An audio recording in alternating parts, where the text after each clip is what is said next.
ગુજરાત ન્યૂઝમાં આપનું સ્વાગત છે। અમદાવાદ શહેરમાં અમદાવાદ મેનેજમેન્ટ એસોસિએશન ખાતે ઉર્જા એવોર્ડ 2025નો સમારોહ યોજાયો।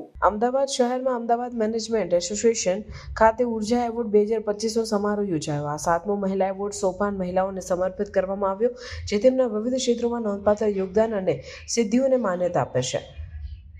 આ સમારોહમાં વિવિધ ક્ષેત્રોમાં સફળ મહિલાઓને સન્માનિત કરવામાં આવી હતી, જે સમાજમાં પ્રેરણાસ્ત્રોત બની રહી છે। ઉર્જા એવોર્ડ 2025ના સમારોહમાં વિવિધ ક્ષેત્રોની પ્રતિભાશાળી મહિલાઓને તેમના યોગદાન માટે સન્માનિત કરવામાં આવી હતી। આ એવોર્ડ દ્વારા મહિલાઓના પ્રદાનને માન્યતા આપવામાં આવી છે, જે સમાજમાં પ્રેરણાસ્ત્રોત બની રહી છે। આ સમારોહમાં મહિલાઓની સિદ્ધિઓને ઉજવવામાં આવી હતી અને તેમની મહેનત અને પ્રતિબદ્ધતાને માન્યતા આપવામાં આવી હતી। આ સમારોહમાં ઉપસ્થિત મહાનુભાવો અને મહેમાનો દ્વારા મહિલાઓના યોગદાન અને સિદ્ધિઓની પ્રશંસા કરવામાં આવી હતી। તેમણે જણાવ્યું હતું કે આ પ્રકારના એવોર્ડ્સ મહિલાઓને આગળ વધવા માટે પ્રોત્સાહિત કરે છે અને સમાજમાં સમાનતા અને સશક્તિકરણની ભાવના વધારવામાં મદદ કરે છે।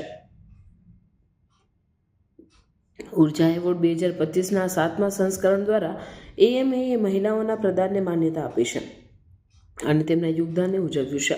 આ સમારોહ દ્વારા એએમએએ સમાજમાં મહિલાઓના મહત્વપૂર્ણ ભૂમિકા અને તેમની સિદ્ધિઓને ઉજાગર કરી છે, જે અન્ય મહિલાઓને પ્રેરણા આપે છે અને સમાજમાં સકારાત્મક પરિવર્તન લાવે છે।